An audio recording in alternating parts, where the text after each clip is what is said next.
And welcome back to the final segment of the Ilfl Soccer Night tonight, Monday. I think we've wrapped up the Vets League, we've wrapped up the Summer League Open Age, we've mentioned that the Winter League, so we've sort of kept it nice and cosy now. I've got rid of the Vets, I've got one young man with me and another wannabe young man with me still.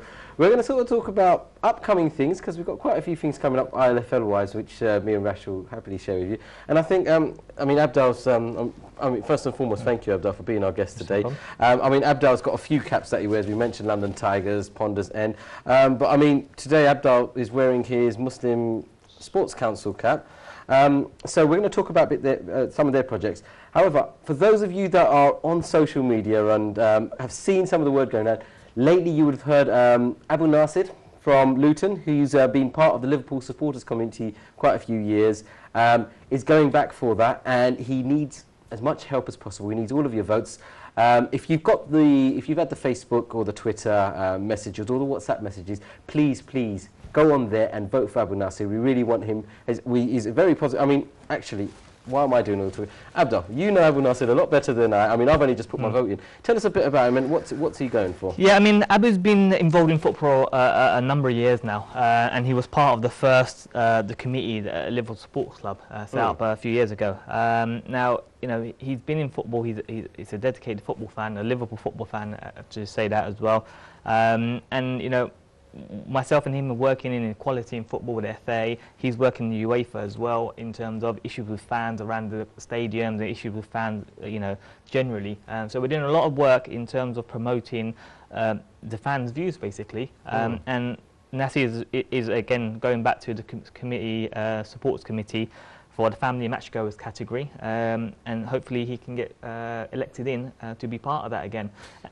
Yeah. I mean, I'm just a few things that you mentioned here. I mean, issues with fans. Obviously, we've seen it on a global scale, unfortunately. I mean, the biggest thing is the racism, isn't it? Yeah. So, I mean, we're hoping Abu Nasir is going to go onto the Liverpool Sports Committee and really help voice our concerns. Well, this is the exact point, and this is where Muslim Sports Council comes in. Abu Nasir is a director at the Muslim Sports Council, so he's heading that up with the co-founders Yahya and Khaled. So, you know, we've got a team there established now. You know, to make a difference, you need to have the people in the relevant boards and committees, and Nasir's been doing that for a number of years now, and this is just another level where we need to be at to help in the decision-making process. Because we have, you know, a lot of our youngsters support the clubs, not just Liverpool, and they go to games now. We need to make sure that the facilities are there for them, and it's an environment that caters for them. Yeah, I mean, Rash, I think we shared a video where some of our West Ham fans were unfortunately suffered abuse at half-time when they went for prayers. I mean, what do you think of Abu Nasir? I mean, I think this is an excellent opportunity. I think this is exactly what you need, someone in those positions that can get our voices heard, and I think we should all support him and, you know, get him elected, so therefore it'll help everyone else around the whole country. Yeah, I mean, let me put it up on the screen. It is actually the last day today to cast your vote for Abu Nasir. We're really hoping he does, you know, get in to be a member of the Liverpool Sports Committee. But hopefully, if it comes up on your screen, you see the link there. There we go.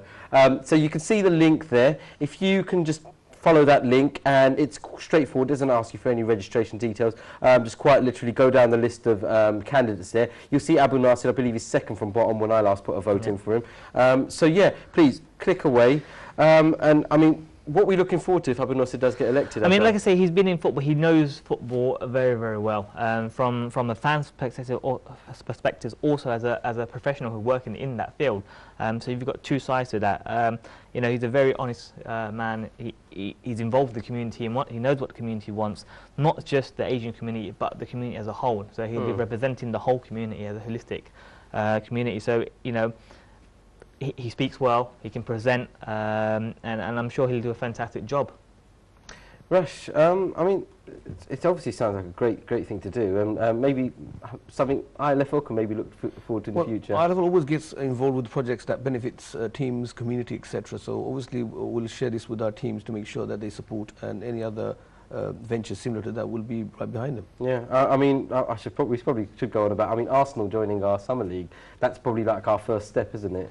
It is. It's refreshing to see, outside clubs. In the summertime, obviously, it was very successful. In the winter, we'll talk about that more in the coming weeks. But yes, as I said, I think any positive, we should always get involved. And ILF is always looking to promote and for the community and better. Yeah.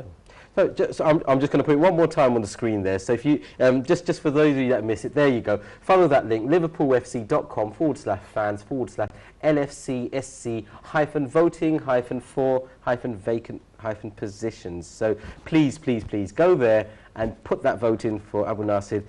We've only got, just about a little over 3 hours to get those votes in. So please spread the message. Let's get Abu Nasir in there, and let's help really get rid of some of the issues around that football fans across the country are facing. Okay, so Abu Nasir, best of luck, and ILFL wishes you all the best. Abdul, you and I, obviously, we go back many years, but I've always known you to do things in the community, and you're in a brand new initiative. So do you want to tell us a bit about it? Yeah, so as I say, Abu Nasir is the director of the Muslim Sports Council. It's a charity set up to promote Muslim sports people around the globe. So we're working with footballers, we're working with athletes, cricketers, boxing, so martial arts. So we're really trying to promote and role model the Muslims out there who are doing a fantastic job, and they're showing that you can be Muslim and you can be in the mainstream sport. Do you want to actually, I hope you're allowed to name some of them that you're working with? So we're working with Dr. Zaf Iqbal, who was at Liverpool, he's now at Crystal Palace. We're working with Yaya Toure. We've worked with the Mo Farah Foundation recently. We're doing some grassroots stuff. So we're in the first stages of setting it up now. We've got a lot of support from Kick It Out, a lot of support from the FA. So we're working with the mainstream bodies in football and sports in general to promote this. Excellent. Well, it's always good to hear this work that you do in the community. I've done. I think as ILFL and you being one of our long-standing players, we're very pleased that you're in this, and we hope ILFL can help out in any way as well, because I think these are the sort of things that we're trying to get integrated. We've only got a couple of minutes, Rash, so I'm sort of going to ask you to up-and-coming things. What are you looking forward to? Key thing is the 10th of September, Thursday, we're going to have the awards ceremony. The big awards ceremony on 10th of September, Royal Regency, 7:30, don't miss out. Rash, what are we looking forward to that night? We're looking forward to about 500 people. We're going to get a 3-course meal, in entertainment, and obviously the key thing, awards for the winners for both summer and winter and vets and other competitions like the Legends Cup, Super Cup. So it should be a very entertaining night and for all that participate. For that night, we're pretty much going to know who all the winners are, but there are some other competitions where they're not going to know until that night. Player of the season? Yes, we're going to do that because the team's votes, the voting will take place a couple of weeks before the award ceremony, so hopefully on the night it'll be a surprise. So good luck to all the players that have been successful in the winter and the summer. But key thing is everyone comes, enjoy themselves, get the awards and have a nice evening. Okay. We've just got a minute, Rash, so let's talk about quickly the Vets Cup next week. Vets Cup basically is obviously all 16 teams qualified. There'll be a draw done. It'll be both Thursday the 20th and Thursday 27th. All group stage games will play 3 games each, straight 20 minutes. And the following week, you'll have the quarterfinal and semi-final, which will be 15 minutes each games. And obviously the final itself will be played at the end of the season after the league games are finished. Thanks a lot, Rash. So there you have it. Managed to wrap up quite a few things in this segment. So the Vets Cup next week, the draw is on this show live. Don't miss out to see who you're going to face. That's all the time we've got for tonight. I'd like to say thank you for Abdul for coming on, giving us insight to Sports Council, Muslim Council, sorry, and Abu Nasir. Hope everyone votes for him. Rash, as always, expert views. Don't ever get bored of him. Thanks to you guys for watching. Thanks to the guys behind the screen setting this all up. That's all we have time for. See you guys next week. All the best.